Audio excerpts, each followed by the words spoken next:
లేదు.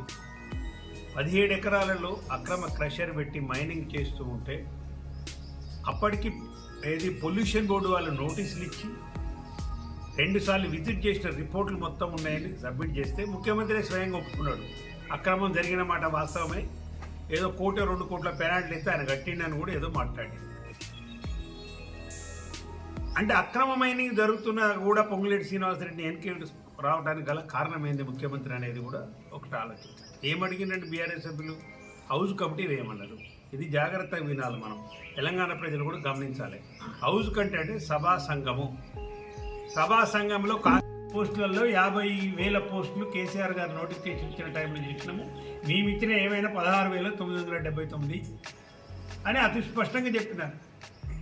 అంటే 2.5 సంవత్సరాల్లో మీరు ఇచ్చింది 16,000 ఉద్యోగాలు. మీరేం చెప్పినారు? జాబ్ క్యాలెండర్ మొదటి సంవత్సరమే 2 లక్షల ఉద్యోగాలు ఇస్తా ఉన్నారు. ఈ విధంగా తెలంగాణ రాష్ట్రంలో ప్రతి వర్గాన్ని మోసం చేసి మీరు ఓట్లు వేయించుకొని ఇలా వాళ్ళను అనగదొక్కే ప్రయత్నము, ప్రజాస్వామ్యం గురించి మాట్లాడితే తొక్కుతాము నరుకుతాము అంటే ఈ హేట్ స్పీచ్ బిల్లును తీవ్రంగా బీఆర్ఎస్ పార్టీ వ్యతిరేకిస్తుంది. ఇది సెలెక్ట్ కమిటీ నుంచి ఇమ్మీడియట్గా వాపసు తీసుకోవాలి, ఉపసంహరించుకోవాలని మేము డిమాండ్ చేస్తున్నాం. అదేవిధంగా 6 గ్యారెంటీలకు సంబంధించి చివరగా గవర్నర్ గారు తమిళిసై గవర్నర్గా ఉన్నప్పుడు మొదటి శాసనసభలే దీన్ని చట్టబద్ధత తెస్తామని వాళ్ళు మేనిఫెస్టోలో స్వయంగా గవర్నర్ గారు ఉభయ సభలను ఉద్దేశించి మాట్లాడే స్పీచ్లో చెప్పినారు.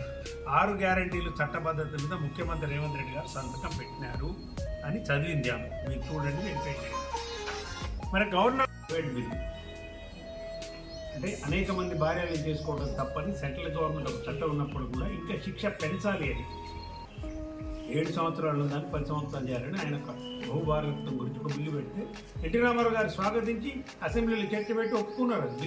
బిల్లు చేసింది. ప్రతిపక్షాలు పెట్టినప్పుడు మంచిదైనప్పుడు మీరు మర్చిపోయినప్పుడు మీ 6 గ్యారెంటీలకు చట్టబద్ధత కల్పిస్తామని మీరు చెప్పిన దాన్ని పెట్టి ఎందుకు ఒప్పుకోరు? మీరు